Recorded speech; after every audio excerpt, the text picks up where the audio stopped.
കമാലേ, ഒരു പ്രവാസിയുടെ റൂമിൽ അത്യാവശ്യം വേണ്ട സംഭവങ്ങൾ എന്തൊക്കെയാണ്? ഇത് പറയേ. കിടക്കാനൊരു ബെഡ് അല്ലേ, ഉറങ്ങാൻ, അതുപോലെ തന്നെ ഒരു AC അല്ലേ, ഇത് രണ്ടെല്ലാം നിർബന്ധം. ഇവിടെ ഒരു ഫാൻ അധികമുണ്ട്, ഒരു അലമറ അതും അധികമാണ് ഈ റൂമിൽ. ഇത് റിച്ച് റൂമാണ്, ഒരു റിച്ച് പ്രവാസിൻ്റെ റൂമാണ് നമ്മളിപ്പോൾ ഈ കണ്ടത്.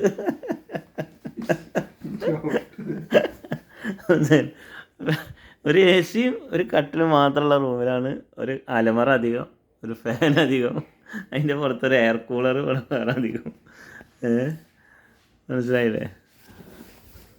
നമുക്കിനി നമ്മുടെ ചെക്കനോട് ചോദിച്ചു നോക്കാം.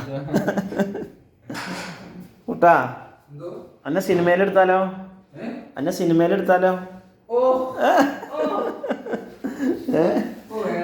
എൻജിനീയർ അല്ലേ?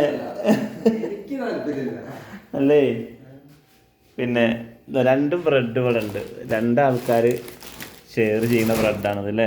അങ്ങനെ ഒന്ന് എൻ്റെ ബ്രെഡാണ്, ഒന്ന് നമ്മളെ കമ്പനി ബ്രെഡാണ്.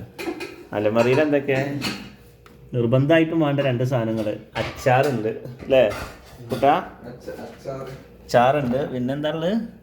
ജ്യൂസ് ഉണ്ട്, പിന്നെ കുറച്ച് മറ്റേ വെജിറ്റബിൾ ഫ്രൂട്ട്സ് ഒക്കെ ഉണ്ട്, മയോനൈസ് ഉണ്ട്. അൽബൈക്കിന്ന് കിട്ടിയ അൽബൈക്ക് ഫുഡ് കഴിച്ചതിൻ്റെ ബാലൻസുള്ള അതിൻ്റെ ടൊമാറ്റോ കെച്ചപ്പ് ഉണ്ട്, അതുപോലെ തന്നെ അതിൻ്റെ ബാക്കി ഇൻഗ്രീഡിയൻസ് ഒക്കെ ഇതിലുണ്ട്.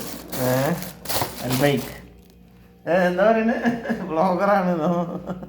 അതല്ലേ. പിന്നെ മയോനൈസ് ഉണ്ട് അല്ലേ, മയോനൈസ് ഒക്കെ ഫുള്ള് സെറ്റപ്പാണില്ലടാ. ഓവർക്കാർ കേട്ടോ. കണ്ടോ, കഞ്ഞി, രാത്രിക്കുള്ള കഞ്ഞി, നല്ല മട്ട അരി കൊണ്ട് ഉള്ള കഞ്ഞി.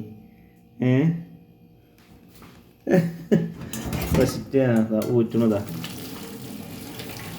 അച്ഛനത്രേ, അച്ഛൻ. പിന്നെ ഇപ്പം എന്തൊക്കെയുള്ളത്? ഫയറുണ്ട്, ഉപ്പുണ്ട്, പരിപ്പ് പയർ വർഗ്ഗങ്ങൾ, ജ്യൂസ് കുടിക്കണ കുപ്പിയിലാണ് ഇപ്പം നമ്മളെ പരിപ്പൊക്കെ ഉള്ളത്. മഞ്ഞൾപ്പൊടി, കടുക്, ഐസ്ക്രീമിൻ്റെ അതിൽ കടുക്, വെള്ളക്കുപ്പികൾ വെച്ചാൽ അതങ്ങനെ വേറുണ്ട്, ഗ്യാസ് കുറ്റി, അടുപ്പ്. ഇത് നോക്കട്ടെ,